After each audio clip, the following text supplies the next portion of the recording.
just a second, and if anybody can see me, give me that big thumbs up, because want to make sure that we are good to go on YouTube and on Facebook. So just double checking, making sure we are live, and we are live. All right, so there you go. Happy Wine Wednesday, everyone. I hope your tanks are great. Your seahorses are fabulous. Your week was better than ever. I know Cheryl's wasn't. We'll get to that in a little bit. But anyhow, happy Wine Wednesday. So glad you're joining us. Today we have a special guest, a couple of special guests, but first I'd like to introduce Herb from US Mysids. Hello, Herb. Hello. Hello. And I'm gonna ask him a couple questions, and then we're gonna just jump into chatting. So if you've got any questions, you feel free to put them in them comments, and I'll read them off. Herb, start us off. Can you tell me what got you into the business? Like what? Yeah, tell me about your business and what got you into it. Uh, well, I mean, does everyone know what the business is? Live Mysids. Why don't you introduce it? Yeah, that's all right. Yeah. Uh, I I ship or deliver, whatever you want to call it, to a lot of the large public aquariums around the country, or actually North America. I've shipped even to the Middle East and Hawaii quite a bit. To answer your question though, the way I got into the business was doing raising and culturing mysids for toxicology work. And one day I got a call from a lady by the name of Paula Carlson from the Dallas World Aquarium. She said, "We're getting these dragons in, and we're going to need mysids." And I understand. I think there was an environmental firm that bought cultured mysids from us for toxicology work in Dallas. That's how she got the number. And she said, "We're going to need some mysids." And I said, "Well, we have plenty." She said, "Well, we're going to need a lot." So we started calculating. What I don't remember how we did it, but we started calculating what she would need. And I said, "Well, we're going to probably have to, double the size of our culturing to supply you. But I think we had done a little bit of the catching in the wild, so we can probably in the wild for you." And so that started the business. We started collecting in the wild for her and as public aquariums bought more and more of the sea dragons from Australia, the business grew, and that's how I got into it. That's awesome. Does that answer it? Is it? Oh yeah, that answers it. That's it, really. I was curious. That's the short and the long word. And I definitely want to dig into what we're here to actually talk about, because us seahorse people love the mysids. But I'm just curious, when you were culturing, was it really, really difficult? Like I've tried and I always fail. Was there a key, a secret? What was your secret? I don't really think there is. I mean, we had maybe 30-gallon aquariums mostly. We had 50s. We ended up, because 50s are heavy for a couple of old guys. We figured I wasn't that old then, but anyway, they're still heavy. So we ended up trying different sizes, and we settled on a 30-gallon. Pretty much, we had what you would call a siphon system. A lot of the aquariums now are using just a grid or a mesh, and lifting the mesh up and out, and then getting the babies with a net in the what's left. We had a system of a continuous flow that would scoop up the mysids with the current and drop them into a net, a small mesh net. Nice.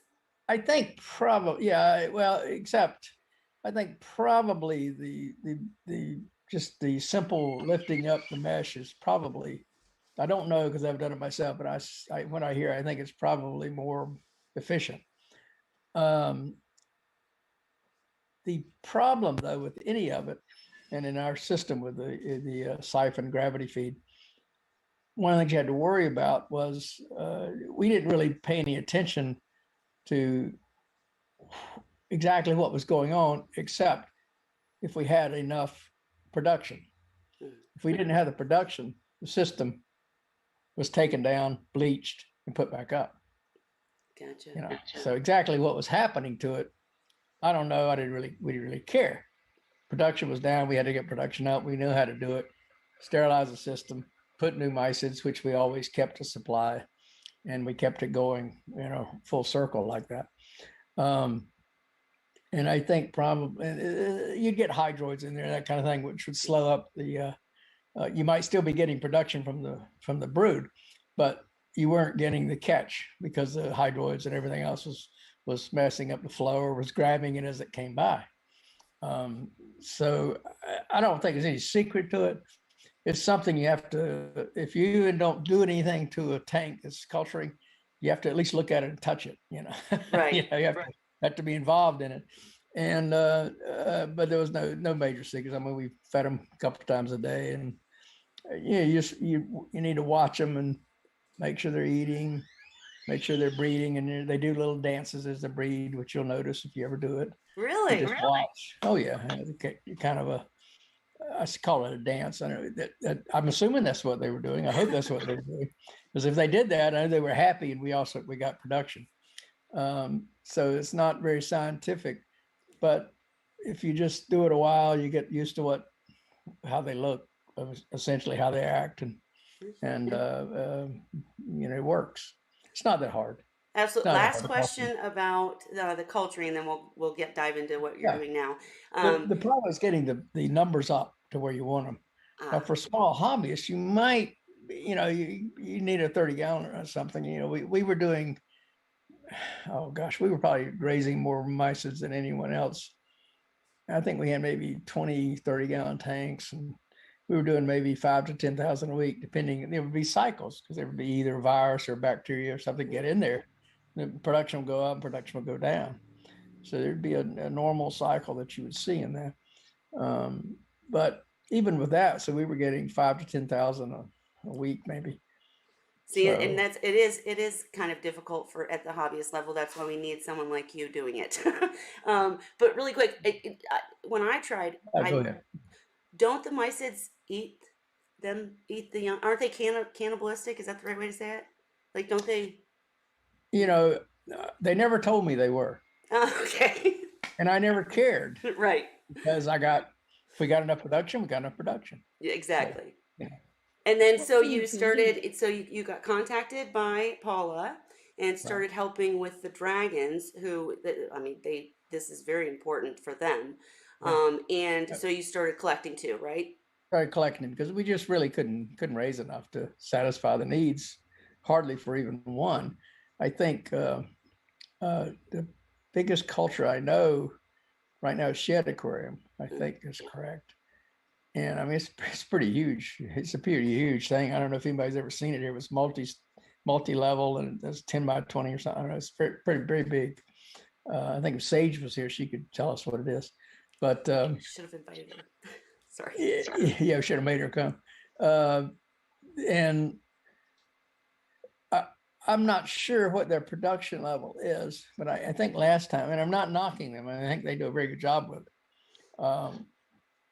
It amounted to maybe 3 or 4 bags of what I send, say, to Paula, which is, 3 bags of my stuff is 9,000 to 10,000, maybe 12,000, depending on the time of year and what we put in the bag. And they're doing that with this fairly large, operation that they've got going. And I don't know who they're paying or how many people they've got to do that. I don't know if you talk to Mark Schick, who started it, he'll tell you, it's only an hour a month or something, but I suspect it's a little bit more than that. Right. Sure. But that's the comparison. And that's why instead of culturing now, this is probably segue into what you're probably going to get to. The collecting, I've got a couple of boats and a couple of people, and we send all across North America, dozens a week. And the trick in that respect is to, mysids are ubiquitous in Florida and along the coast. And I can go out almost anywhere and find a few. The trick is to find a major population center that I can collect every week and ship out every week, which I do 52 weeks out of the year. Wow. You can't miss it because nobody wants their dragons to starve. And that's the trick. And we travel up and down Florida coastlines, both coastlines, to do that, to find, over the years, I figured out, like a fisherman would, where they are, depending on the tides and the weather and the hurricanes and whatever else is, that I consider. And I don't know that I can tell you, write it down. You just know where they are. Of course, you Um, get good at it. So you went from that's right. You get, culturing and not having enough, business or production or whatnot, and then having too much business, and you have to go collect. I gotcha. And it sounds like right. you just have the knack for it. Like the spots. You just do. What exactly is involved in the collection? Like, is it easy, hard? What do you have to do? It's wading around in the water, knee deep to neck deep. Sure. Um, any time of the year, winter or summer, which is a little cool in Florida, believe it or not, sometimes. Um, and depending on the weather, if the hurricane's coming, you need to come in behind the hurricane or chase it around somewhere where you can get in.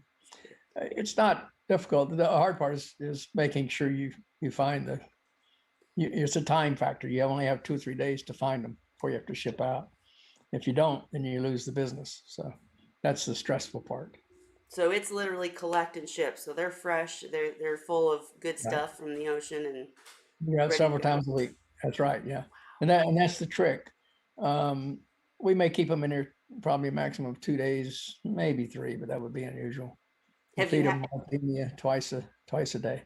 Sorry for interrupting. Have you No, ever no, had go a ahead. time where you weren't able to find them or collect enough or Not yet, but last week I had trouble shipping them because Memphis was frozen. right? So I had mysids shipped out that arrived this week. I'm getting calls now. Your mysids arrived, but they're all dead, of course. It's the only Mm. last, day or so. Well, I know Paula had let me know. Worst week I've had was last week, to be honest with you. Right. And Paula actually that's she speaks so I wish she could have been here. She's working. But she speaks so highly of you. And like told me a story last week about you driving them down because you were worried they wouldn't get there in shipping. So if anybody ever needs a reference for your company, Paula's it because she Yeah, she's very nice to us, very nice. And Sage gave us a nice, I think, what did she say the other night? 10 stars or something, which is, she works at Shed, Sage does. She used to be at Oregon Coast. And is Laura still here? Lori is here, and I'm gonna shut my mouth for a minute and let. Well, I'm gonna ask you the question: how you've gone to how you're trying to work with hobbyists, and then Laura can speak too. Yeah. Go ahead. Well, that's what I was going to say. It's probably better to get her to tell her experiences from the end of.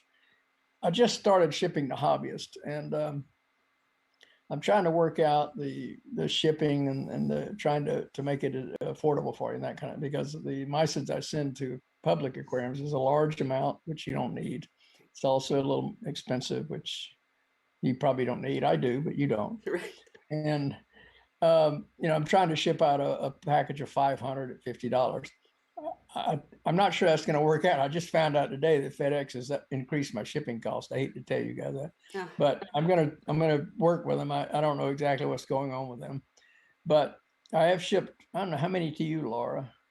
Oh, I don't 2 or 3 Oh, more than boxes or something. Yeah, and you managed to keep them in a 10-gallon, as I recall, right? I keep five. This is now you Yeah, get you tell them what I think you probably want to hear this. Don't you want them to hear this, Kelly? From the way Yes, she keeps them. Okay, absolutely. you go okay. ahead. So I'm not like one of you guys experts. I'm just a little hobbyist here. um, so I have for my mysid that I get from her.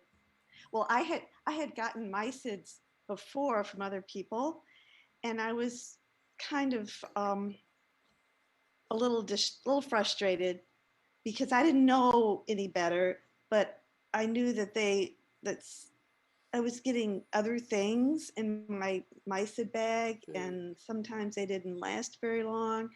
So I remember from the Magna last time, Herb was on there and he was talking. Well, he said, give me a call if you're interested. So a few months later, I said, well, I'm going to call him. And I did. And we did this little experiment. He sent me 500 for a first time for him to send to a hobbyist, and free of charge it was, and it was fantastic. So I had a 10-gallon tank ready. That's what I use, and I've actually come a long way. Now I consider myself a mysid whisperer. Yes. I It's love it. easy.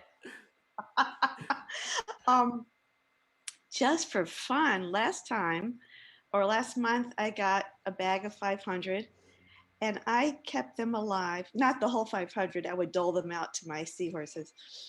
But I had some alive at the end of a month Wow.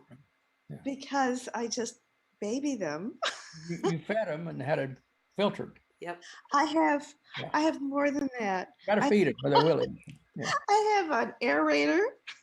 So I have surface aeration and aeration in the middle. I have a big hang on the back filter. I change their water a couple times a week, So it's all very clean. And I hatch Artemia. So and if I'm able to, I enrich the Artemia. You're nailing all the you're hitting all the nails. Go ahead. Oh, Sorry. listen, Yeah, I learned right. from you guys, and they love it, and it's real fun to see this feeding frenzy. I turn off. Well, the first time I didn't know to turn off the pumps, and I wondered why my babies were dying. Mm. It was like they would swim and then they'd go phoom, right on top of each other. I had this little white mound of dead mice. Yeah, it's not pretty obvious. They clump up and yeah. It was not like I had to go look for dead ones. I mean, they were there. I was like, oh. And then I realized that because the pumps were on, the Artemia was getting sucked in. That's a So little trick. Everybody does that. yeah, I Yes. know. I mean, it was major. So now I turn off my pumps, and I have to remember to turn them back on. And it's real fun to see them feed because I watch the Artemia float around in the water. And then all of a sudden the mysids go all over the place. And I also have a big old Marco rock piece of dried, Mm. ocean rock in there. And they like to play in there. Sure. They dance around in there and they bounce around. They bounce around on the floor, on the bottom of the tank. They bounce around on the rock. Just have a good old time. I'm dying to someday see the mysid courting that we're talking about now. But I'm curious, Laura, I didn't mean to interrupt you at all, but so, and I know that when we actually, let me back up and say that Herb is a sponsor of the Mackinac Seahorse and Pipefish and Women in Reefing events. He is every year, and we really appreciate him. And he actually did try, I tried to give him time to speak at this one, and we kind of ran out of time. So that's the main reason that we're so grateful that he and Laura were able to Yeah. come to Wine Wednesday and share Thank you, more. Laura. But I think Herb, you were kind of worried that maybe 500 was too much for hobbyists, right? I wasn't sure. I think we were talking about it. I said, well, I'm not sure what to offer you. Right. I started at that. We could go less or more. Yeah. And we may have to adjust that with the shipping costs if I don't get that straightened out with FedEx. I'm hoping I will. But we'll have something. So Yeah. 500 would be about right for hobbyists with seahorses. That's think what I so? said. How many Yeah, seahorses did you have, Laura? Do you I have two. I have two. You have two. Okay, so that's what you lasted a month with the two. And I also want to say how great Herb was because I was out of town during the bad Yeah, weather. she had to freeze too. Yeah. Yeah, and I had a house sitter taking care of my dogs and my seahorses. So I told her, be on the lookout for this box. This box is coming. And I had 1,000, Herb sent me 1,000. So it was a little late, a day late, and then another day late, and then who knows where it was, stuck in Memphis. Anyway, I live in Cleveland. So finally my house sitter wrote me and she said, well, it's here. And I said, well, just kind of look at them. I said, they're probably dead, but just, don't open it. Just look at them. So she opened the box and she said, oh my goodness, the dogs even backed away. It was so bad. Oh no. So, yeah, it was pretty. They don't last long. They don't get there the next. Sometimes they'll last 2 days, but usually it's no. This was so. Then I said, Herb, use your own discretion. I'm still out of town, but if you whatever you think. So Herb sent another mysis with fingers crossed. The same thing happened, and by that time, I got home and I said, well, the mysis finally came, but I knew not to open the box. Mm-hmm. And so he shipped out 500 more. And interestingly enough, uh, well, by accident, too many got into the bag. Oh, And wow. so there were some casualties. That was our mistake. We're That's part of our learning to learn what to put in. I don't count 500 out. Okay. No, you can't. I mean, but I know about what it is. So yeah, of course. And when I opened it, I went, wow, look at all these mysids. And then I was like, ooh, it smells a little bit here. Uh-huh. But what's really cool is the fact that he took care of you, and the fact that, Herb, that you're trying to figure this out. You've been trying for a year now, since the last MACNA, to figure out a way to assist hobbyists, because I can't tell you how many times on this channel people ask, where can I buy live mysids? All the time. So we'll figure it out. We'll get it. yeah.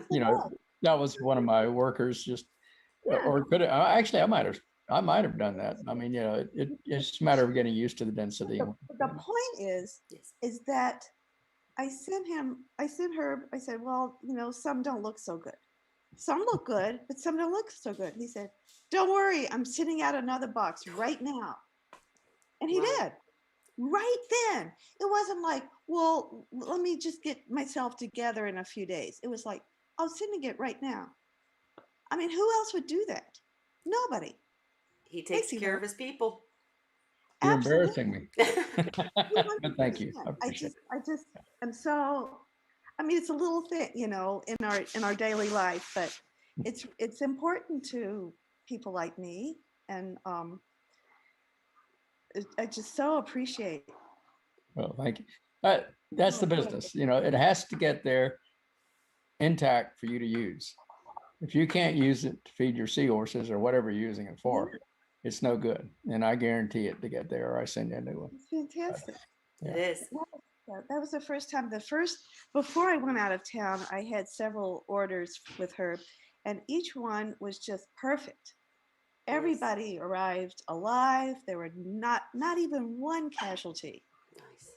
Not even one. Hey, Kevin, I can't tell if it's the guy behind you or if you're raising your hand. You good? Okay. All right. And Dan, thanks guys for jumping in.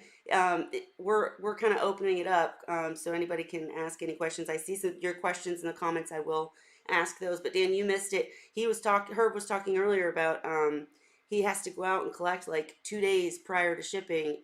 Like, how many times a week did you say, Herb? 2 or 3 times a week we go out, depending on what we find. So you're not actually cultivating them then? No.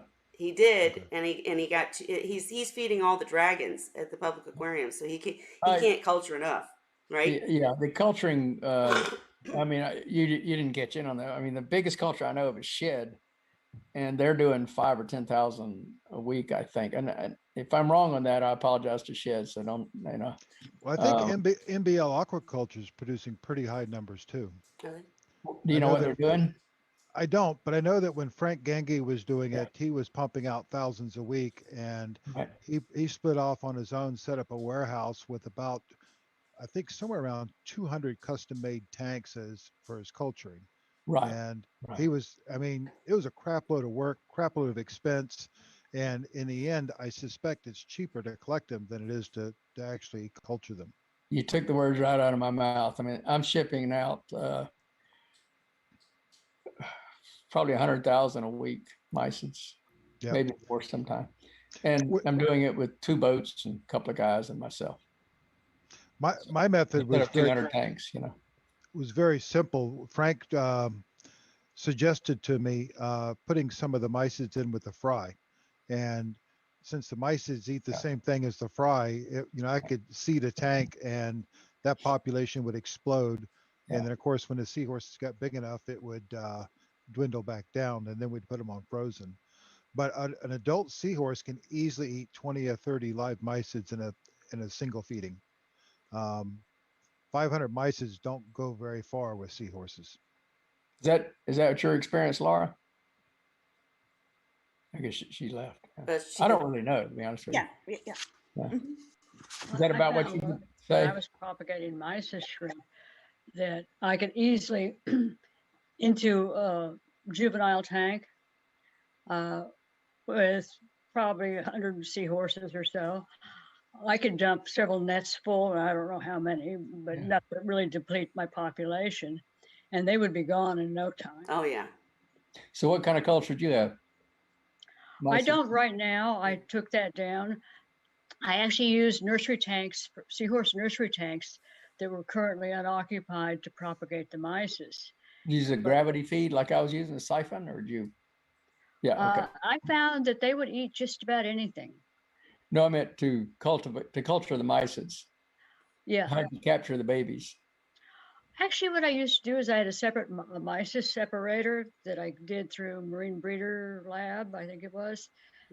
And it would basically flush the newborns into a lower tank and Right. keep the adults in the upper tank. Yeah, right. You with the current, yeah, Yeah. right. That's what he was Yeah. describing. Yep. Go ahead. Well, the same. There's a lot of different variations, but essentially, yeah. Yeah. I never separated them when I was doing them, Right. You just put them in the tank. You let them breed, and but it was a Yeah, round tank, yeah. so it worked a little bit different than a typical square tank. See, I used I the always round wondered if that one. would work. I wouldn't. It's interesting. Well, they don't have corners to get trapped in, and I also had a pretty good surface area. It was a 48-inch wide tank, round, so there's a Yeah. fair amount of surface area. And so, oh, Question for you guys about the peroxide, like for the Artemia. I use the peroxide to sterilize them before feeding. Would you do that with the mysids as well, or do you need to? Or Some Dan's, people okay. will do them. Laura just asked me today about the freshwater dip, and some people do that. Hopefully to get some of the protozoans off, I guess, as you were probably trying to do. That's I what was I'm wondering if there's Most much don't. risk to them bringing in, parasites or bacteria or anything since they're wild caught. Or I can't guarantee they don't. I've never had any problems over the last 20 years. I mean, people have asked me, and it's never come back to the mice. I can't say that they aren't, and as good as I clean them up, as Laura, yeah. No, I've you never. know, yeah, but I can't tell you that some crab zoe or something doesn't get in there because they're microscopic, and it could. Mhm. I mean, we do change water and try to get everything out. Even we go through them with a pipette before we ship them out. Uh-huh. And so Live that's food. why you get them clean, Laura. But I can't guarantee it. Now, on the other hand, in a culture, I'm telling you, there are viruses and bacteria, and hydroids. And so, is it better in the wild or is it better culture? Because I mean, Cheryl, I'm sure you noticed that. I mean, Well, if you get culture, you could be getting that too. I didn't have any. Live foods almost always trump frozen foods. Dan, can you say why, real quick? Well, I never had any problems. You've got all the enzymes inside of them. They got the gut flora with the bacteria. Yep. That's what the animals were designed to eat, not frozen stuff. You lose some stuff in the process of freezing. Right, and that's why I was so impressed that they're collecting right before shipping. I mean, I while I understand why people culture and such, every experience I've had has not been fantastic because of the fact that I am lazy. I don't keep up with them, and then there ends up something in the culture that messes up my seahorses. So while I see the point, it's a risk with wild caught feeds. It's still they've got they're eating the really good stuff that seahorses need that they're used, they would be eating in the wild in their bellies already. And as Laura did, I think that was cool though, Laura, as you kept them over the month that you were feeding them and sometimes enriching the Artemia. That's fantastic. But I just think it will be a huge benefit to hobbyists to be able to buy instead of culturing. It is to me. Anyways, I'd rather buy. Well, I found too that they would eat pretty much anything. I could drop flake food in there. I could drop chopped up mysis, and you could actually sit there and watch them. One of them would grab a piece it'd be taken off running, and a bunch of others would be chasing it, trying to get the food Yeah. at the one that had it. Oh, I mean, guys. Oh, they sorry. are very entertaining. I just wanted to say I'm jumping into the comments. Sorry, I wasn't paying attention. Paula, I'm so glad to see you joined us. We got Herb on, yay! So if you have anything you want to say or shout out or add, please feel free. I can send you the link. In fact, if you're at home and want to join in. Cindy, thank you so much for the super chat. You're amazing. Mwah. Need to catch up with you. And anybody else want to say anything before I jump to more questions in the comment section? Go ahead. Was someone trying to talk? I felt like I jumped over somebody. No? Well, I just want to say one more thing Yes, about please. eating. Yes, I know that it's a superior food for the seahorses, with the live food. But the other component is that it's behavioral enrichment for them in their tank. And I think that's so important. I have a little female who likes to stay hitched a lot.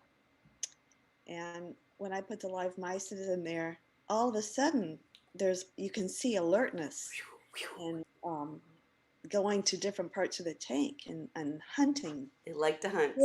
Yeah, very interesting and fun to watch. Lucy, who helps with the Wine Wednesday and the channel, she constantly talks about that because she collects. Go ahead. No, great point though, Laura, and I agree. And yeah, feel free to jump in if there's anything else you want to share. I wish I had thought of it. I would have had you, get a picture or show us what you did. I should have done that beforehand. Maybe afterwards. We could talk later. But let's see. I know I saw a couple questions in here. Mermaid's Reef wants to know difference between saltwater versus freshwater live mysids and thoughts on it. Anybody, Herb or anybody? Which one is either better or? Well, saltwater's better, of course. Yeah. I mean, as far as the chemical composition or anything, I don't know. I remember hearing from some folks in the public aquariums which have done some analysis of the properties that there's some differences in lipids and that kind of thing, but I honestly don't know what it is. I know, as I think Dan pointed it out, that and Holly, that it's the saltwater mice is just what they eat in the wild. So, I mean, I would think that's the better choice, but I don't really know that. I mean, honestly. I think you're right. I think to Laura's point, go ahead. To Laura's point, when you put the live mysids in a tank, and one of the reasons why we suggest it for people with sick seahorses or seahorses that aren't feeding properly, it triggers that feeding response, and it's like dangling, a big bag of crack in front of a drug addict. I mean, they just go nuts over it. And if they don't eat live mysids, they aren't going to eat anything. Yeah. A lot of public aquariums call me when they get a shipment of fish in from the Philippines or somewhere. They're too stressed out; they can't get them to eat, and they'll buy the mysids to feed them specifically, and they usually get a feeding response from the juvenile fish or from whatever fish they've got. Not talking about dragons or seahorses or anything, just normal fish. Yep. I used to do that when I used to bring in seahorses, but I got to where I got confident enough that I didn't need to. I could get them under frozen quick enough that it wasn't a problem. Well, everybody's not as good as you, Dan. But no, great point. And with the freshwater, I think maybe I misread the question. Frankly, I think she was answering someone else. But with the freshwater mysids, I know that there are companies that use them, and I think the point is like the whole parasites thing, right? I do understand they don't have the same lipids and all that, but I think that company adds them or something. I could be wrong. Yeah, but the freshwater mysids or mysids that you see on the market that they're selling, the frozen stuff is coming out of cold water lakes. And that matters because And they lack the lipid profile that's necessary for growth and long-term longevity in saltwater fish. Oh, is that right? Okay. Gotcha. Kevin probably knows, but he's trying not to show off his smartness. Okay, Kevin, speak up. Another question was, please excuse if I mispronounce your name. Marino or Moreno Madness said, I cultivate brine, phyto, and copepods. Are the mysids better? And we kind of just talked about that, but obviously that depends on what you're trying to feed, right, guys?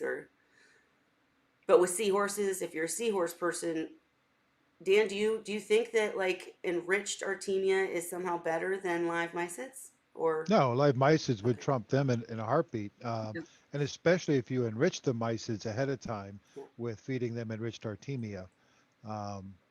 There was a thesis done by a guy down, I think it was Marshall Chang, and it was interesting where, he was doing tests with H. reedi, and his tests were feeding just Artemia, feeding just mysids, and then feeding mysids enriched with enriched Artemia. And the growth and the survival rates went up significantly when he enriched the Artemia and fed that to the mysis, and then fed that to the seahorses. Was he feeding newly hatched or in stage 2, or was he feeding adults? It was enriched Artemia. He was enriching the Artemia before Hmm. feeding the Right. mysids. But was it for was it adult mysis that he was Yes, using? yes, Okay. it was adult Were, seahorses. were they were they cultured mysids or wild caught? I don't remember. It's been about 10 years since I read the paper. But so in other words, Laura's a genius because she did it perfectly. She bought the mysids, she fed some, but then she enriched and etc. Enriched Artemia, fed the Artemia to the mysids, and then now she has super super happy seahorses. Oh, they're really happy. Ultimately, you want to make sure that if they're freshly hatched Nopuli Artemia, that you feed them out before their egg sacs are gone. And if you're going to enrich them, the ones that are still feeding off of their yolk sacs are not going to be eating or like taking in that additive right away. Andy Ryan has a really good timeline of like the first 8 to 10 days of Artemia Nopuli like lifespan and their nutritional value. That might be something good to get a hold of. I've seen him Yeah. give a presentation on this a couple of years ago because he has his live feeds kind of production as part of his Molars project that he received grant to do a couple of years ago. But he's basically selling this, or he developed this turnkey system for public aquaria to have where they can develop all the live feeds and everything. So he's got a really good timeline of that and some suggestions. But ultimately, you don't want to be wasting your supplement. You want, cost per value getting into the seahorse is what ultimately matters. So there's some strategic timing in enhancing food or not enhancing food that needs to be looked at. I agree. I'll And with find that, it. I have to go. Okay, bye, Kevin. I agree. I'll try to find that though. Andy Ryan, I've got it. If I can find it, guys, I'll post a link as soon as we're done. But thank you, Kevin, for stopping in. And Dan, I think that you talk about that too a lot. Not to get, we'll get back to mysids in 1 second, but you talk a lot about enrichment, like 12 hours, etc. Right? Yeah, that's Yeah, what. I do, but the key to remember is that not all your Artemia hatch at the same time. Right. And you can, when you've got a big batch of Artemia cooking, there can be quite a difference between when the first ones start hatching and when the last of it hatches. So um, I don't try to time it exactly. We used a very simple system of a timing frame, and when we would first put them in enrichment, some of them would still be at N-star 1, but they would they convert over quick enough that they would end up going into N-star 2 and getting enriched during that time frame. And a lot of people out there have a lot of misconceptions in that Artemia, once they hatch, it's only about 6 to 8 hours for them to hit N-star 2. It doesn't take 24 hours like some people out there are saying. It's That's right. they hit it pretty quick. And if you I do got not some that enrich. Oh, I'm sorry. if you got some that hatch early, when you take your culture down, you've already got some at N-star 2. I do not enrich before I ship out. I've gone through that question, but everybody seems to have their own particular recipe. Mhm. So I leave it up to the customers to do their own enrichment. Well, that should be done by the customer, and that should be done just prior to feeding. And you're collecting and immediately shipping, so In my mind, they're already enriched. You know, I mean, they're enriched by nature. Come on, man, right? Kinda. Okay. Anyways, Paula made a few really good points. She said, be careful, be very careful with freshwater dips. They're not that tolerant to long freshwater baths or rapid changes in salinity. In terms of the live mysids. And Paula, if you're still with us, just curious what you guys do to ensure. One of the questions earlier was, what about live mysids bringing anything in? So Herb has talked about his process for making sure they're clean, and nobody's ever had problems, but I'm just curious if you take any extra steps when you get them. Dylan's little hobby said, mysids are better for seahorses. Yep. Trying to read and do this. The Seahorse Corner said, love, love, love live mysids. Have them in the fry tank as cleanup crew, and now the babies are following and the numbers are going down. Right. That Dan, you didn't mention what you did when the fry got old enough to eat them. No, it was very simple. Once they start eating them, then we were ready to start putting the frozen foods in. Gotcha. Paula backed up freshwater mysids, maybe a little more fatty, but she doesn't know anyone selling them live. And she finally said that is standard practice for us in most public aquariums. We enrich ours daily with Artemia nopuli, enriched with reed mariculture algae products, astaxanthin, spirulina, and a larval feed. Okay, yeah, she just went maybe on me. And that would be a great topic for another week. Mermaid's Reef, I promise, we're getting this enrichment thing going. Someday I'm gonna drag it out of Dan, but he's super, super busy. I promise we'll get to it. But back to mysids. So Laura, do you think that, I know you've already said that you managed it, but for the average hobbyist that doesn't want to keep their, have a tank for them or keep them cultured or whatever, would you suggest a smaller amount, or do you think 500 is a good amount? Are you muted? Oops. She may have had to step away. Okay. I might be able to handle some of that from my end. Please. If I ship out less, you're going to have almost the same shipping cost. Right. So it's not worth it. It's better just I don't know that it's, you could freeze them. if you don't want 500, freeze 200. That's what I would suggest. And how would you do that? Just literally freeze them? Yeah, just net whatever you want out, put them in a baggie and in the freezer. That's not a bad idea. I didn't even think of that. That's really smart. It's like fresh frozen kind of. I've had some people do that actually. But, wow. And I mean, it's not that difficult to put them in a tank. I mean, it's, who doesn't have a 10-gallon or whatever sitting around? But what are the questions, guys? Or what else do we want to chat about? Oh, very important. I will make sure to put the website and the phone number in the comment section when we're done. But is there a preferred way for people to contact you if they're interested in trying to purchase? You can call me 904-814-2561. That's my cell number. I always have it. And the website is fine too.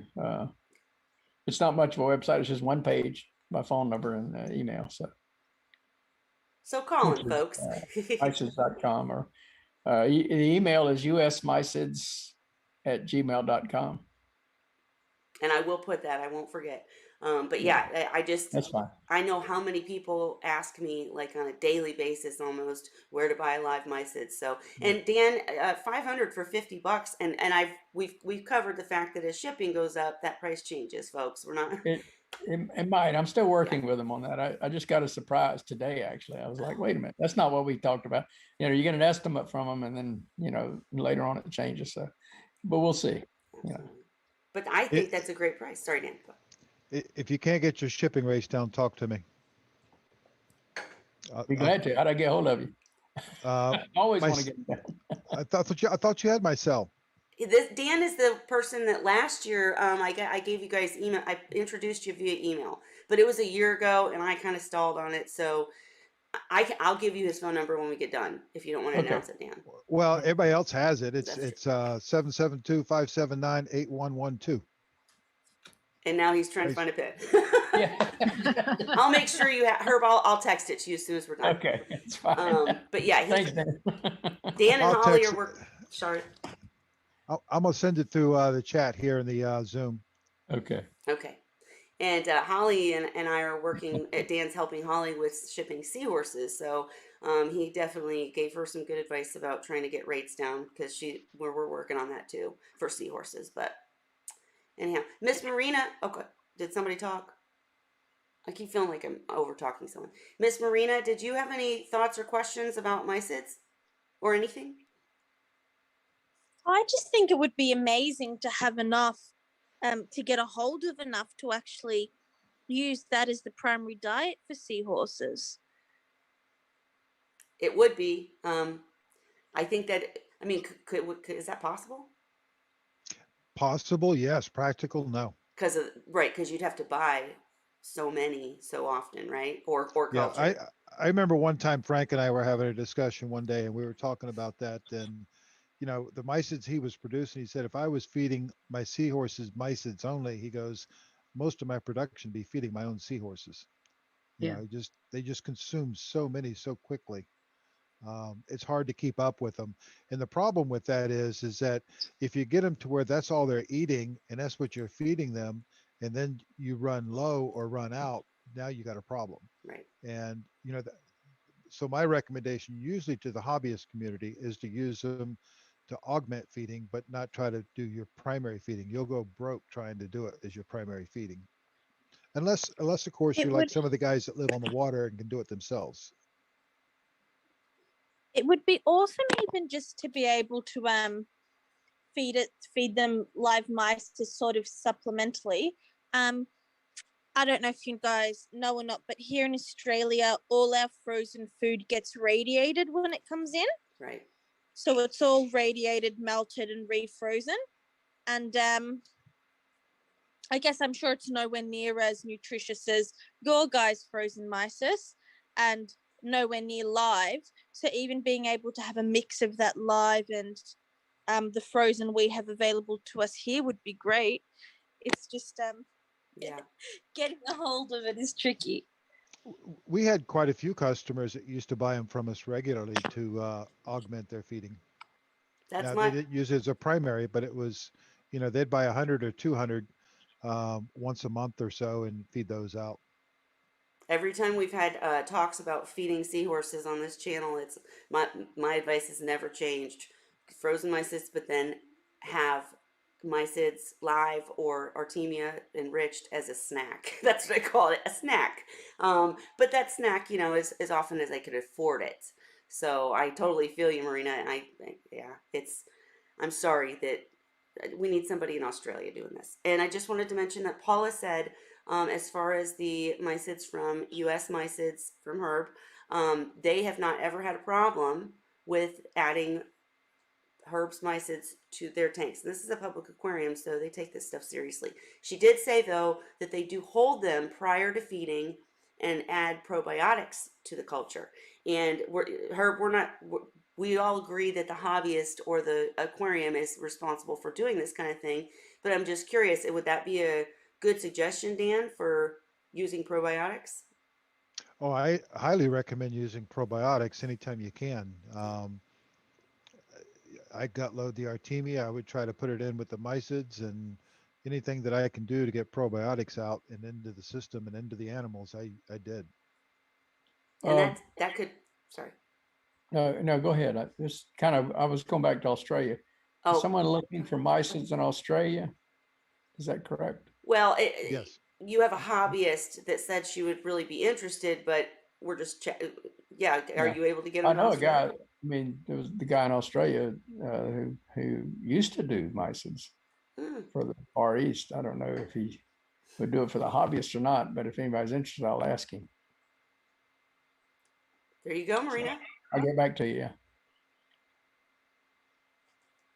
She's thumbing up. She's so she's quiet. She doesn't always talk, but yeah, yeah. I mean, it's possible. Just a thought, Yeah, definitely get back to us because I think there's a bigger market than people see, if that makes sense. Just how many people ask me constantly. Wow. I could ship them, and I'm sure the shipping cost would be a little bit prohibitive. Oh yeah, that's or yeah. like. unless you're in the Middle East, which has bought from me before the oil money, I guess. They're pretty expensive, but they did it a few times. You shipped mysids to the Middle East? Dubai. Wow. Wow. And they made it and it was okay? Yeah, I didn't ship Wow. full 3,000 or 4,000 bag. I usually ship to the public aquariums. I made it a little light, but I told them that, and they were just happy to. They were happy to get them, and I mean they've ordered grass shrimp from me, believe it or not. Which Persian, I thought the Persian Gulf was fairly lively, but apparently not. I don't know. Guess not. Pretty amazing, isn't it? Have you learned any tricks for shipping them that helps them to get there quicker, better, whatever? Like as far as bagging them and stuff is what I'm thinking. Is there any trick or you just put them in? Well, you just have to learn how much water to put in and how much oxygen to put in, Gotcha. and don't put too many mysids. You put one too many mysid, and you get what Laura got, which I'm sure we did that. One too many mysids, and you get all of them dead, kind of thing. Gotcha. That's it's just, and it's a matter of experience. That's all it is. And sometimes even experience doesn't help. So. But you've got it down to a pretty good science where with this much water and this much oxygen, you can have this volume of mysids kind of thing. Gotcha. Correct.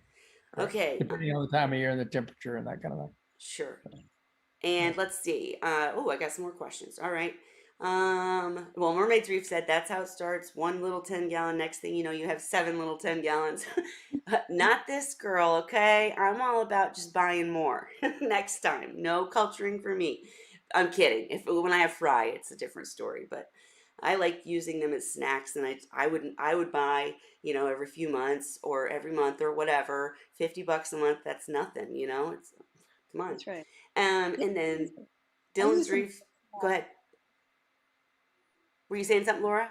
Yeah, I use them as a snack, and then sometimes if I have appointments in the morning, if I have to leave the house much earlier, and I have 3 dogs to feed, and everybody's wanting my attention all at the same time, I put in mysid, in the Seahorse tank instead of the feeding station and the whole rigmarole. Well, and that's one of the tricks that we've talked about for vacations too, right? And not a week, but if you're going to be gone like over the weekend, live mysids would be the thing, right? That's right. That's right. Then I don't worry. Yeah, exactly. That's great. Okay, Dylan Roberts, I asked a question. Oh, I'm sorry. Dylan, can you type the question again? I can go back and look, but I did miss it. I'm sorry. If you could type it again, I will answer it now or ask it now. Chris Carey said, it's possible to get enough, but impractical. Got to go diving or fishing every day. Steve does that for the sand dragons. We're still trying to get Steve to get the schedule worked out and be here. By the way, not to switch subjects, guys, but Sarah Foster will be here next week. I will do a post, but she's coming next week to finish or continue the conversation we had at Magna and ask some questions of all you breeders and hobbyists. So just mentioning that. Okay, Caddy TM said, doesn't frozen mysids still have the same effect? It's frozen as soon as if they are frozen as soon as they're collected. Defrosting and refreezing would be an issue, I would think. So don't mysids have the same like lipids and all that stuff when they're frozen? Yeah, I'm not quite sure I understand the question there, but you shouldn't defrost and refreeze them. Right. It should be a single freeze. Where's the question? It's towards the bottom, Katie TM.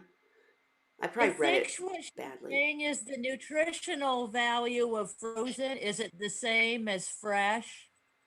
Unless they've been defrosted and then refrozen. That's what she. It depends upon how long they've been frozen. I mean, the fats break down unless you really got them cold enough. So the longer they're frozen and kept that way, the less, well, I won't say less nutrition, but the stuff starts breaking down. But live stuff has benefits that you don't get from frozen. Absolutely. Sorry, I was pouring. Was looking away. Sorry. Okay. And Joseph wants to know, he asked, does anyone here have pipefish? What do you feed them? Just copepods? And I'm going to add to that, will pipefish eat mysids? Well, many of them. Depends on the species. Yeah, I mean, it depends upon how big they are. I mean, but even the little blue stripes, when we were breeding them, I mean, they would eat frozen mysis. So most pipefish are capable if you get them trained to it. Yeah, and I would definitely say not just copepods for pipefish, right? Anybody disagree with that or back me up on that? I would back you. Okay, so don't just do copepods. All right, Chris, Carrie said mysids have a short shelf life. Even when frozen, the fresher the better. Right. That's why I just love that he, I know you're talking frozen, I'm talking fresh, but he collects them and ships them. That's like really good in my book. Paula said we feed live and frozen mysids, live and frozen brine shrimp, and small live ghost shrimp to our pipefish and seahorses. So there you go. I guess the pipes eat all that. And Mermaid's Reef, down to main tank and 2 little 10 gallons. Now your kiddos want dart frogs and a betta fish. You have passed on the addiction. Okay, I'm hoping to get Dylan's. There's Dylan's question. I have a colony of brine shrimp in my sump amongst my feather caulerpa. My return pump chucks a few into my display tank. Does anybody else do this, or could it be a problem ahead? I have had that happen on occasion when I dump mysis into one of my tanks with an overflow. And if they're small enough, they will they will make it through the pump. Okay. Some of the adults, they might, it's going to be kind of iffy if they'll make it through. So it's just getting through up to the tank, is what you're saying. Because that would be a problem if it was killing them and dumping them dead, right? Well, Well, the thing is, Seahorse if you have a filter stock, you can actually go in and harvest them out of the filter stock if you want to. Although I found amphipods are much worse for getting into filter stocks than mysis shrimp. Oh, and I think he was actually saying, I think he said Artemia, but no, he said, yeah, brine shrimp. But, anybody else have a comment to that? Nope. Okay. I'm not sure if that answered your question. I don't have that currently. My biggest fear for you is if things are being chucked into your display tank, I would worry more about the caulerpa. Unless you already have caulerpa in your display tank, which would make it fine. But that's actually literally what happened to my reef, is I neglected my refugium and I ended up letting it overgrow, and it got into the pump and it got into the reef, and now it's everywhere and it's a pain. No. But that's my reef, not my seahorse tank. So well, that's why filter stocks, where they come in real handy. Yep. And Chris asked Dan, what's the temperature mysids need to be frozen down to in an industrial freezer to prolong the shelf life and stop the lipids breaking down? Good question. Yeah, for some reason,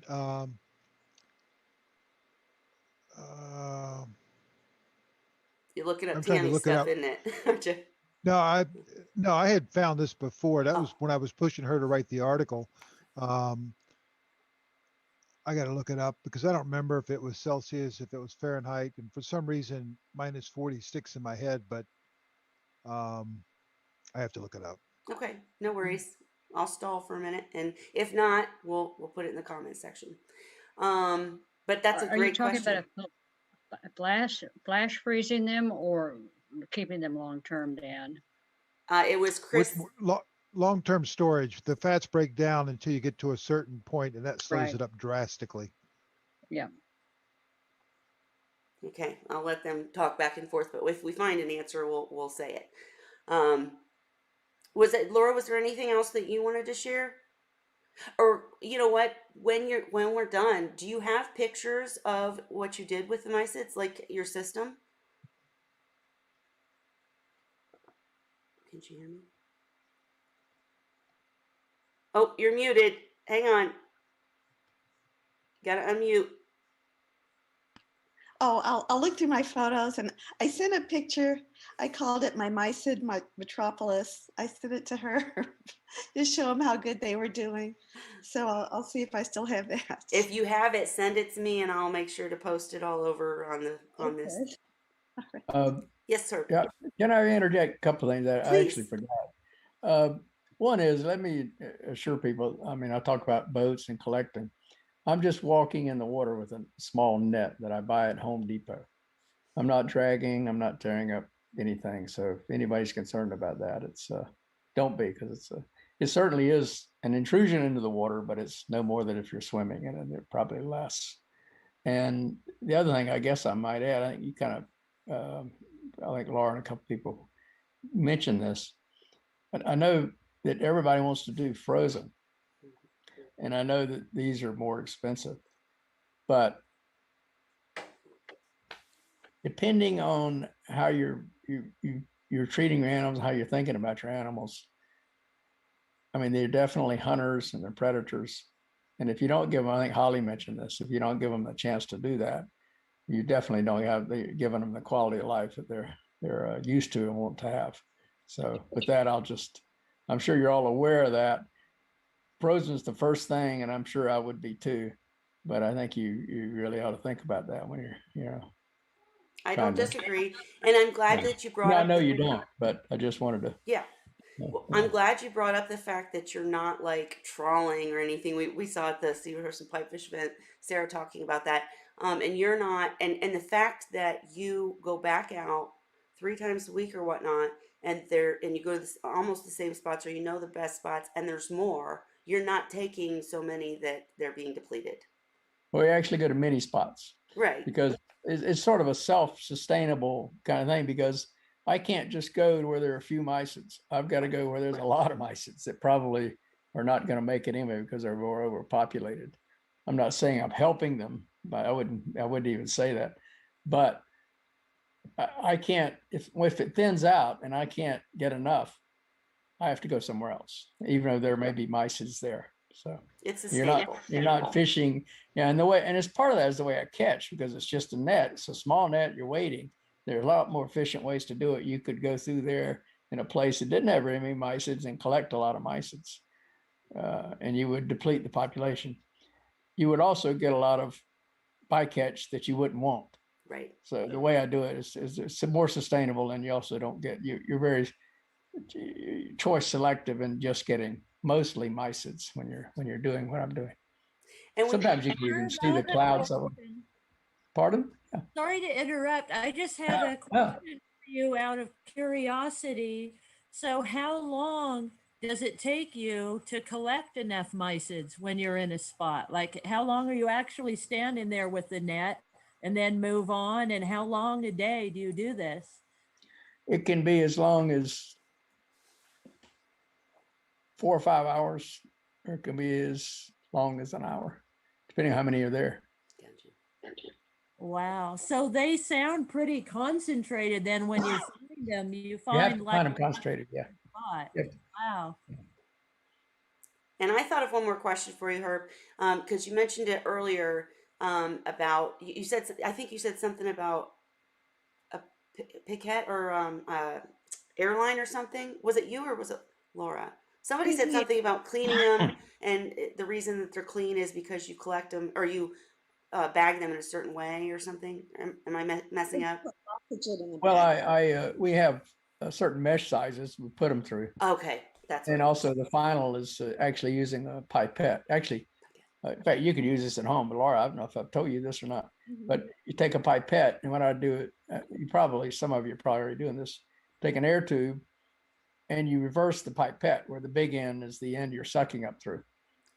So you can clean a lot of things, isopods, etc., amphipods out of there using that.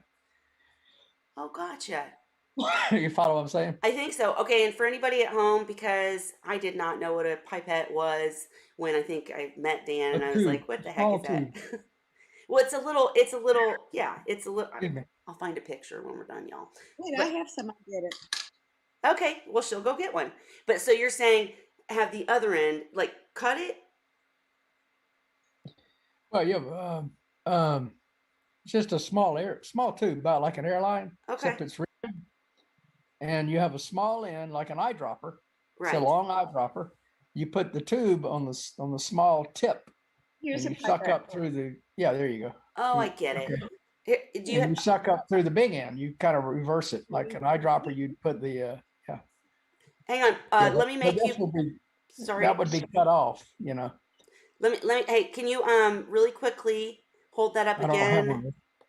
Because I didn't have you big. So I know Yeah, she's now, got dark, but you can, if you can see it, I yeah. see Now it. you would cut that off. Cut the big end off, the bulbous end off. You put the tube on the little end Gotcha. and suck up through the big end. No, and you explained it perfectly. I was just making sure Okay. because you cut off the end. That's what I was asking. And I get it now. Makes sense. Yeah, I watched Paul Sachs one time counting mysids, and that guy could count 200 mysids in about 30 seconds. And he used to use an airline with a glass rod, and he Right. would suck them up and spit them out back and forth. And Exactly. I couldn't keep count. He was going so damn fast. It blew me away. You can get good at it. You know, you get it's an estimate, of course. You get so many in that pipette at a certain level. You just count how many times. Is what it amounts to. So. Absolutely. Oh gosh. Go ahead. I have a question about Artemia. Ocean Nutrition has come out with hatched baby brine shrimp that are dead, and they have them in a jar. And if you open the jar, you have to refrigerate it. Have you seen that? I have not. So basically, they're sending you Artemia's been hatched, but they've gone ahead and just instead of letting them grow, they've gone ahead and preserved them and sent them off so you can feed them, not Right. live, but feed them out. Kind of almost like the same thing as feeding frozen Artemia. Actually, I have seen it. I think I have seen it. It is it come in a little jar and they're orange? Yeah. Yeah. Yeah, I've tried it and I don't like it as much. I tried. Yeah. Go ahead. No, I just hatched the Artemia. I just don't like it as much. It fouls the water, and they don't. In the YouTube demonstrations, they say, "Oh, look, it's suspended in the water," but it really doesn't. It falls, boom, to the bottom. And I can tell you, I did try that one time that I messed up my hatchery. I just didn't do the hatching right, and so I had fry that would not eat anything but baby Artemia, baby brine shrimp, and so I tried that. And you're right, it fouled the water all to heck, and they didn't eat it. No. The fry wouldn't touch it. So suspended or not, they could tell, I guess. But well, one thing with Artemia too, Dan was mentioning earlier, they do hatch at different times. And typically, if I'm doing a large hatch, I will go in after 16 hours, cut off the flow or the airline, cover it, and then light the bottom, and I can harvest off anything that's already hatched. Then I'll let the rest of them run for another 2 to 4 hours, depending on where they're at. So I'm pulling out a large portion as soon as they hatch and waiting for the rest to hatch. And for me, that works really well. Mm-hmm. Absolutely. Hey, I wanted to say very, very quickly that if you watch in the group, I don't see those comments unless I go look. So if you ever ask and I don't see it, I apologize. I will make sure it's answered later if I miss your question. But was someone else going to say something? And Mr. Chris Carey, no picking Dan's brain later. You got to do it on Wine Wednesday so we all get to hear. No, I'm just kidding. Chris is working on some really cool things. Can't wait till he's ready to share them with us. But I'll not say more. Go ahead. I'm trying to find this bloody chart for Chris. I had a chart that I actually posted at one time on the group that showed the different temperatures and how long you could keep shrimp without it going rancid. Hey, well, while you're looking, I'm just going to keep chatting. I'm trying to stall for time. I do want our Wine Wednesdays to be shorter so people can watch them and not, and not be 2 hours long. But, Herb, what's the longest shipping time that has ended up successful? Like, I understand you had, you're working on it, but. You mean longest time in transit? Yes. Once they're packaged up? Yes. Probably the longest for the public aquariums, which is what I've got the most experience with. I think there's been some to Canada for 3 days, but that's that's iffy. That's probably less than a 50-50 chance that they're actually going to make it for 3 days. 2 days in Canada, that's 50-50. Yeah. And 3 days is less than that. 1 day is not 100%, but usually it's 99.9. I usually get that right on target. Now for the hobbyist and the way I'm doing it now, it'll probably take a while to get to that point, get that good at it. So they need to get there overnight. That's what it amounts to.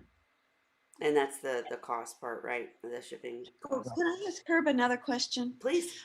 Herb, what temperature do you keep the water at when you keep your mysid? I keep it between 70 and 75, the air temperature. Mm. Honestly, I haven't taken the water temperature. I'm sure it's in there somewhere. But they'll the ones I ship out, even during this winter, I don't put any heat packs in there. No, they do fine. Yeah, but what I'm saying is, I'm sure they get pretty chilly, even though they're Yeah. in ice chest, and especially to Canada, say, or somewhere, and they seem to do fine. So they can take the cold. I mean, you have to acclimate them. Of course, you can't, Right. take them right out of the cold and put them right in the warm water. Yeah. But the heat is in the summertime. I'll pack put ice in them to keep them cool. Yeah, I think Dan's talked about that before too. How that it's better to Right. be cold because they slow down, right? I don't know about shrimp, Yep. but probably they Oh, slow yeah. down. Their metabolism will slow down, and I probably the oxygen dissolved in the water probably goes up more than likely in the cool too. So Absolutely. And you would they'll just get kind of they'll get pretty acidic as they get there with the CO2 and all too, just like global is happening. Same thing as a microcosm in that with the carbon dioxide, they get the water comes out pretty low pH believe it or not, when it gets there. Herb. Yeah, but that's Overnight. actually a good thing though, because that helps keep the ammonia from being so toxic, if you will. Yes. There's a lot of things going on in that little bag, but it's interesting. But they make it. Absolutely. Dan, was our- the chart you were looking for? Was that in Tammy's article on frozen mysis? No, Okay. I actually have found a chart that I posted one time, but I found what I was looking for. And basically at minus 10 degrees Celsius, and somebody can convert that if they want, but you can keep shrimp for 1 month, and minus 20 for 3 to 4 months, and minus 30 almost indefinitely. It prevents the breakdown. Guys, And that's I rewatch these when we're done, so I'll put that in the comments. Go ahead. But I'm curious as to what minus 10 is. Cheryl, were you going to say something else or? Okay. That's one thing that I did neglect to ask you, Herb. And you just mentioned it about acclimation. Is there anything else that, like, if somebody does buy mysids from you, that you advise them to do when they get them? Like, do they need to do something immediately or? Well, you take them out immediately. Most people, and I don't know exactly how Laura did it, but and I hope I told you this, Laura, is most people take the bag and float it, and wherever they're going to put them, acclimate it for a while. The trick is don't forget about it and leave it there, because you might leave it there too long, and by the time when you come back, they're dead. That happens, or leave them overnight or something. But try to get it acclimated that way at least. Is that how you did it, Laura? Yeah, not long. Yeah, but you took the bag and put it in the water where you were going to hold them, right? Yeah, I did. The Okay. bag acclimate, and then The once bag- it does, open it up. Yeah, just Yeah. dump them in. I have a Right, question. Sorry, I have a question for Laura. So Paula had mentioned that the way they do it at the aquarium is they hold them. So they hold them for a while, and I don't know, I forget exactly what she said. Probably like do water changes or something, just for the in case anything came in from the wild. I could see They drain them also. through a net first. I think she probably does that. Gotcha. Yeah. I was gonna say you could use a net or some sort of sieve You can do that. not, because you don't want the water, right? Right. Right. No, I open the bag over a bucket or in a bucket or a big tub or something. And then I look around and then I net them, Yep. you know. or I pour the water in, through the net. So the water from the bag water never gets into the tank. Right. That's probably a good idea. Yeah, that's what I was getting at. Good point. Some of these things I don't think about. I don't do that part. Right. Right. No. Of course, Right. no, of course you would. But the thing is that too, depending on the time of year, like in the summer, they're molting a lot, so you might get soft ones. So you have to be careful with that. And I've had that happen. They're a little more delicate, And I'm assuming a lot of it is the molting and the soft bodies. Laura, were Herb, you did say that they were sensitive to changes in salinity. So, what salinity is the water that you're shipping them in? I ship them in 30 parts. You can take them down to 20, Mhm. 15, probably. You take them up to 35. You can't, 5 gradual? parts per thousand change is not a big shock to them. I wouldn't do 10, Okay. depending on what your order is, but I ship them at 30. And with that, I really think that it's just making sure you do it gradually, right? I mean, that's A lot of, yeah, that's true. Yeah. A lot of people cultivate at 20 parts per thousand. That was an EPA standard at one time for toxicology work. Hmm. And they seem to do fine at that. And they breed at 20 parts per thousand. That's so But cool the that ones you I did. get are definitely full strength seawater. So it's what I try to keep them close to. Gotcha. And Laura, were you trying to say something else, or? What I do after I put them in the bucket, when I first get the bag, then I take some of the tank water and put that in the bucket. Yeah. Sort of, over 5 or 10 minutes, just to get them. The temperature is already fine, but to get the salinity more, so acclimate the salinity. Yeah, Is that I get you. You know what I mean? That's cool. So I do that because my salinity that I keep the mysids in is what my Seahorse tank is. Yeah. And So- Herb, I was curious if you could tell me just a little teeny tiny bit more about the molting thing. Because I've never cultured or anything, so that might be a dumb question. But so they're more delicate during the summer? Is that what you said? Well, After you they see more molt? molting just because the metabolism's higher. Because some of this water I'm getting them in is 90 plus degrees here in Florida, maybe close to 100. You can't keep them at that, which I don't know why. If you try to haul them at that back at 100 degrees, it won't work. But the water you get them from might be 100 degrees, and so that is a puzzle actually for me. But Those flats get hot quick. yeah, as you well know, Dan. And but when I collect them, I have them in ice chests. We're carrying them in the boat. I put ice on them because if you try to haul them back at that temperature, I don't know if the aeration isn't absorbed in the water enough or whatever it is, but the DO goes down or what in that hot water. But you would think because you're getting them from 100-degree water, Fahrenheit water, they'd be okay, but they're not. But the thing is, you'll see. It's funny. I don't know if Paula's still here tonight. It's funny. I'll call her every now and say, "How are the mice is doing?" Just checking. So they making it there okay. I know the weather's changed. How they look. She'll say, "Well, we've noticed some molts." And when you get used to looking at them, and Laura, you'll get used to this if you keep ordering in the summer.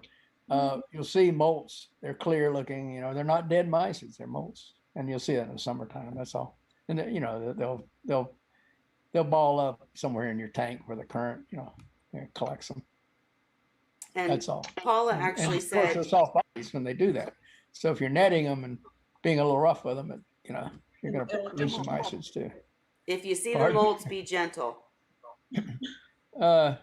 Yeah, well, it's too late by then. Oh, well, 'Cause they're in okay. your tank. Paula actually said that they float. She said we float ours with an air stone in the bag for 30 minutes, but we make sure that the temp and salinity match before netting them out. We hold them in 10-gallon tanks with just an air stone in the center. Nice. There you go. That's Yeah. what I do. And okay, Everybody does it different. I can tell you that. Sure. So, Absolutely. And Chris said at certain times of the year, all the mysids are also breeding. Different times of the year, you could catch them at different parts of the life cycle. Right. And then he wanted to know, Herb, if is it only the one species of mysid that you catch, or is it a mix? Well, I mean, I'm sure it's a mix. It's mostly Americomyces bahia, but I'm sure there are other mysids in there too. I see other, the Elmira probably, and there's what's it called? It's a larger mysid. I forget the name right off the bat, but there's two or three that there's a small percentage in there, but you're not going to know that. Neither are your seahorses. They don't care. And so from now on, guys, anytime a friend or in the groups somebody asks you about where to buy live mysids, you just link this video, and they have to watch the whole thing to get his phone number. No, I'm just kidding, but it'll be in the comments, so your answer will be right there. And yeah, I mean, obviously this is really cool because he's going out of his way to try to help us hobbyists. He's already taken care of the sea dragons and the seahorses and pipefish at the aquarium, and you know he's wanting to help us because I told him that there's a huge need, because there is. So everybody who's not here tonight and watches this later, call Herb. And let's see. Oh, Paula said the molts tend to float at the surface. Good point. All right. Okay. So Holly, were you Holly turned off her camera? Was there anything you wanted to ask mysids or other related that you didn't get to ask, or did you step away? I'm okay. I was just making another drink. Okay. All right. And I'll get with you on the side. I about what we're doing. Miss Marina, was there anything else you wanted to ask, say, or share? She's gone. Okay. Oh, there she is. Sorry, I'm back. I was just going to notice, I was just going to ask, does the weather affect, like, how does the weather affect how you collect them? And do you see them at different stages in their life, like Chris was saying, at different points in the year? Like, are there some points where they're quite small and other times where they're quite large, or is it pretty consistent all the time? That's directed towards me, I guess, right? Yes. Yeah, to answer your question, yes. You see, I'm looking at populations, and overall, yes, they'll vary in size from winter to spring to summer, fall, and also you see more females. You can tell the females because they have a dark abdomen. They're possum shrimp. That's the other name for them. They hold the babies in their pouch until they're actually little adults and they're hatched out. Or not hatched out, but they're out of the pouch. And so you see in the summer and the warm months, you see a lot more activity in that as far as that's concerned. In the winter, you don't see as many females that have babies, and they generally get larger, which I'm assuming means they're not breeding as much, because you don't see as much breeding and you don't see the juveniles. But when you see a lot of the females that have babies and are ready to hatch out, and you also generally end up seeing juveniles later on. So yes, not a big difference in size, but because they're small anyway. But you do see the population changes over the seasons, yes. And as a matter of fact, we did I had a gentleman here at the Whitney lab. We did a spectrophotometer analysis of the I forget what they called it, some scientific name of all the different compounds in mysids, and I had to convince him, because I was convinced there would be a different nutritional profile depending on the season, because they're eating different things, and we did a couple of different seasons, and there definitely was a difference, and I have that somewhere around at a conference I gave it. I don't know if Paula made that or anyone else here, but we were going to proceed with it further, but we ended up not getting the grant, so kind of died out there. But there is a difference in the nutritional value or nutritional profiles, and That's so interesting. I assume it's because of the ages and also the diet. Paula said yes, Herb, but we have Wow. done it the longest and probably in the largest numbers. LOL. and I find That's it true. fascinating too. I hear I'm echoing. I don't know why, but I find it fascinating too. And I should have asked you more about your work, your taxonomy work, but I guess the real point is getting you to hobbyists. So, Marina, any other? Pardon? I think, does anybody have the video playing in the background? Because it's echoing. Well, we're getting ready to be done anyway. I won't talk as much. Marina. Why don't I see Paula and other people? How are you seeing them and I don't? They are just in the comments. Oh, okay. Yeah, sorry. Can you Sorry. guys in the comment section, can you hear the echo, or is it just me? I hear the echo. Okay. I So don't. I'm Me just gonna too. quickly say, does anyone else have a question? Okay, quit, whatever it was. Does anyone else have a question for Herb or anything at this point? I'm gonna close it here in just a few minutes. So any questions from you in the comment section that aren't related to Mysids, or more questions for Herb or Marina, if I cut you off, now's your time. I guess Marina's, oh, okay. I'm all good. I appreciate you coming and asking questions. You always ask the greatest questions. Miss Holly, you good? You said you were good, right? Yeah. I actually have a couple other questions. They're not related to the mysids, Okay. but I just received some of the probiotics from Dr. Tim's, the Eco Balance. Okay. And we were talking, I think, a week or two ago about peroxide dosing the tank. Yes. And then doing probiotics at night. But when I was reading the probiotics bottle, it didn't say anything about nightly. It said to use it once a week. So how do people use probiotics? Is it once a day, once a week, or? It depends upon the species of bacteria that you're dealing with. And the Mhm. problem is with Dr. Timms, he doesn't list the species, if I recall correctly. The stuff that we were using before was a commercial product made by Envy, and it had 3 species of bacteria in it. And that particular probiotic was designed to use on a daily basis.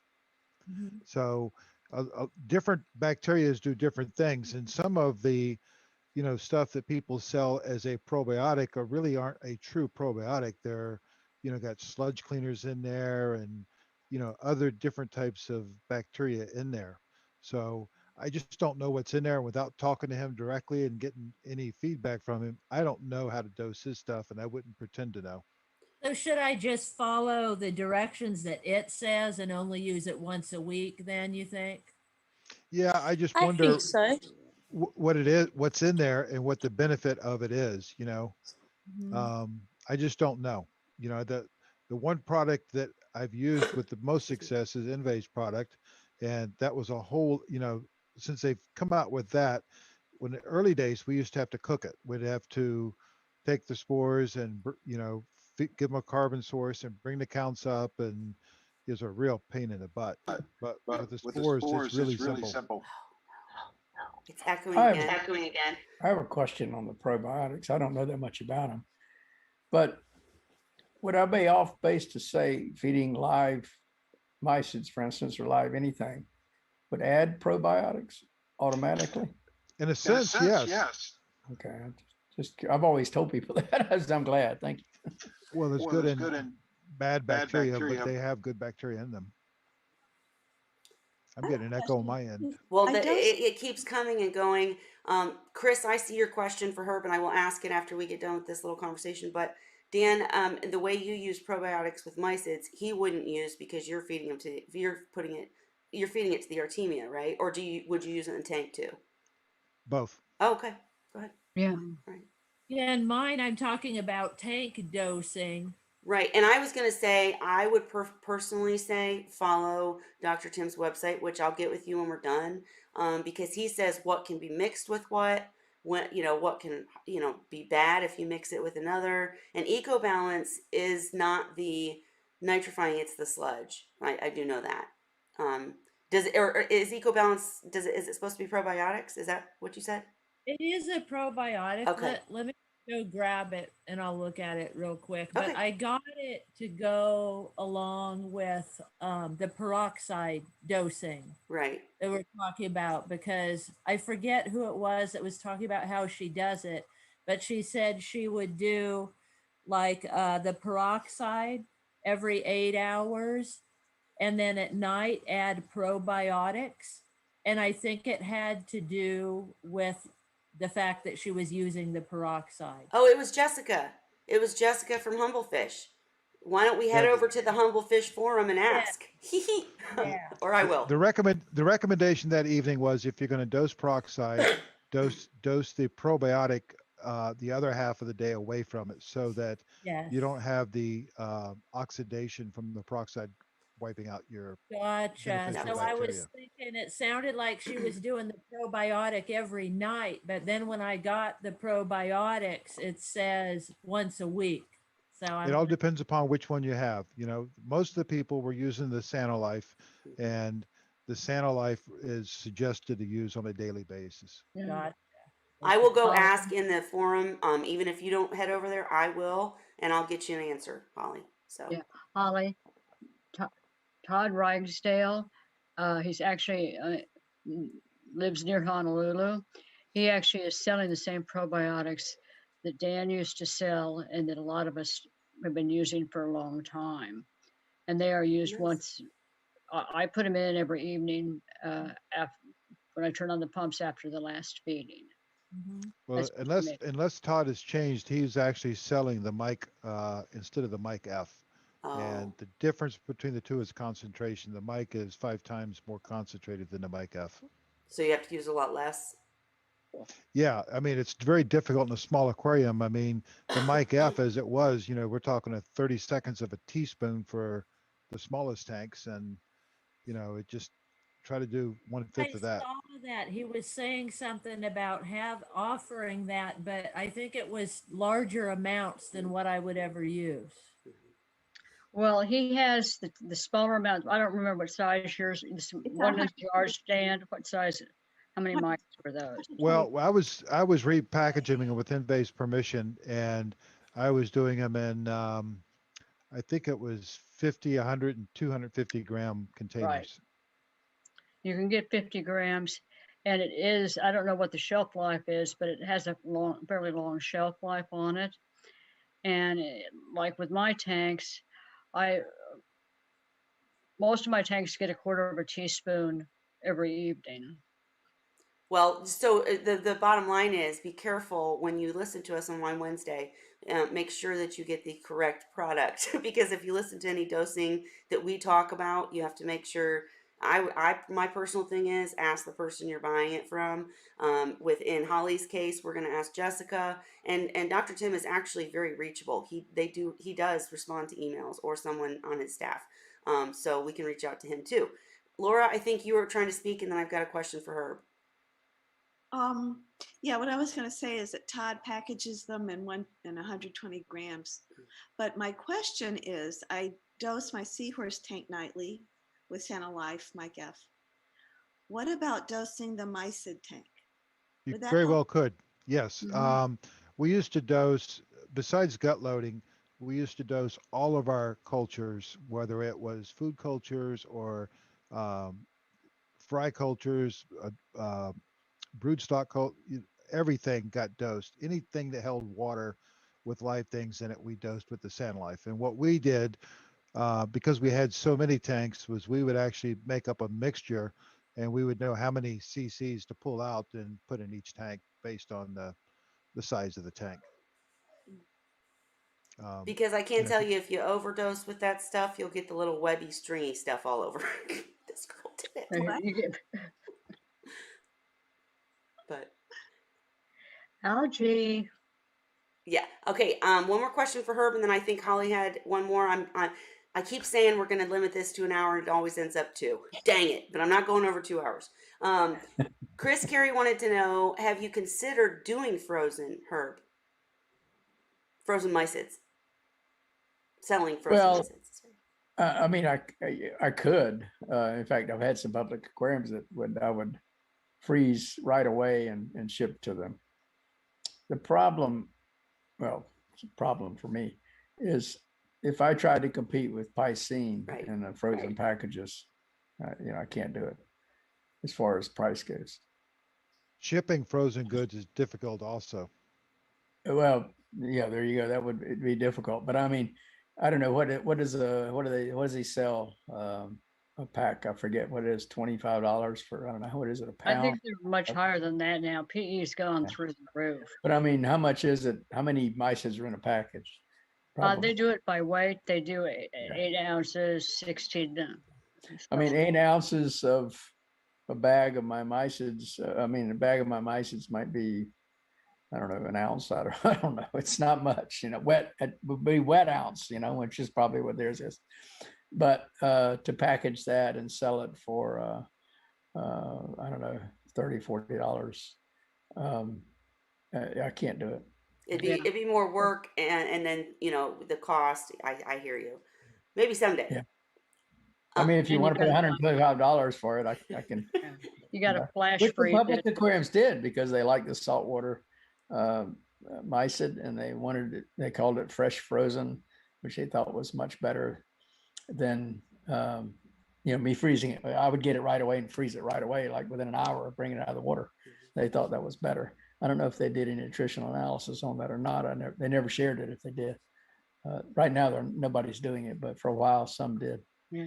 Well, Dan tried to get some nutritional analysis on PE and Hikari and some others, and apparently they were not really forthcoming with that information. Well, Hikari wasn't, PE was. And PE was. yeah, and I did manage to backdoor it and get the analysis. I just can't share it publicly because of what I got, the way I got it.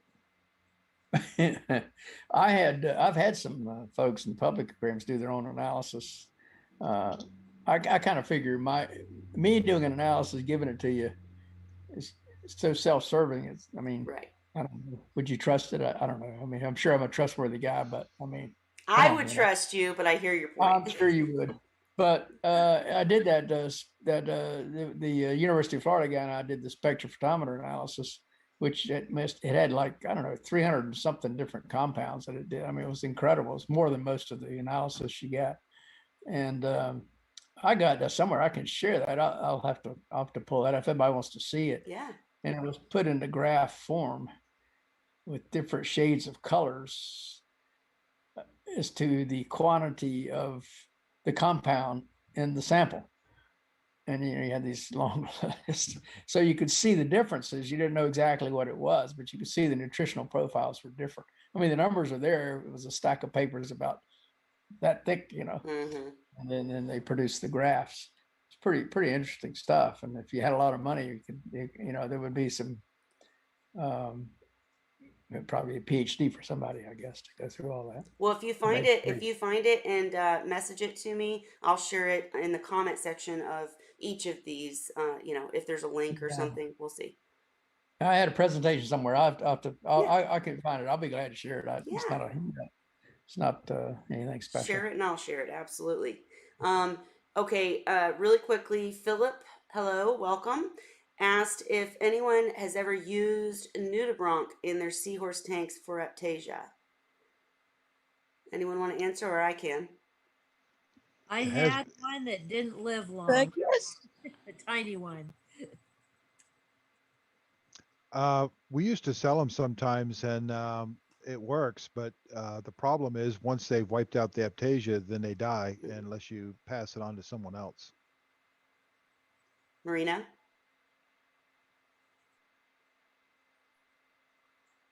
I was just going to say they're called Bergias or something, aren't they? Like that? Bergia. Yeah. Bergia. Yep. Have you used them, Marina? No, they're pretty hard to get a hold of here. I think a few people have them, but it's not something you can really buy. Boy, Australia, man, we're lucky here, I guess, because we do have a company, a small company, kind of like Herb's small company, that does nudibranchs here. If I'm pronouncing that improperly, I apologize. But Philip, I have tried that, And what Holly was saying is kind of true. You can't just buy one. When I called, I can't even remember the name of it, and I'm going to have to look it up once we're done, because when I called this particular small company, they were amazing about explaining to me how that process works, how many you need for how many gallons for it to work. You know, it depends on the infestation of Aptasia. They were just full of information and very caring about making sure I got what I needed. And I frankly tried it on one tank and it did work, but it took a long time.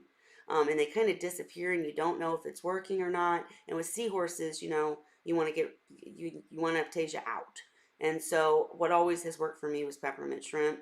And that I know is iffy because you got to get the right species. You got to have them hungry when they go in or they'll just eat the food. But yes, you can do it. I'm going to try to find the guy that I actually spoke to and give you his information in the comments, because he would at least walk you through and explain to you your options. Was that algagen? It was not. It's a name like I feel terrible that I can't remember it. It's like Tim's Nudibranchs or something. You know, it's a smaller guy, but he's the biggest name in town, I believe. If anybody knows in the comments, say it. Go ahead. Algagen used to produce them. Well, I'm gonna find it because it's a specific name, and I will post it because this guy is very helpful. All right, and let's see. Dan Mermaids Reef said, Dan, blink once if Hikari is better, twice if PE is better. We can't do that here. Come on, man. All right. Any other final? Oh, you have them, Philip. Okay. Well, is it working for you? I would be curious to know. Chris Carey says Aptasia are the bane of my existence. I know. Didn't we do a show about Aptasia? Treating a tank for Aptasia? I think so. All right. Well, looks like we need to do it again. But next week, don't forget, guys, Sarah Foster's coming. I'll do a post to explain more if you don't know who she is or you didn't see her presentation at MACNA, but she's coming and I'm so excited. And so hopefully Miss Paula will come back too, and anybody else here who wants to. But any other questions in the group, anything else you want to say, Herb, Laura, anybody? I got to cut it off at this point. Order your mysid from Herb. Yeah. The best. I will make sure that information is in the comment section, faux show.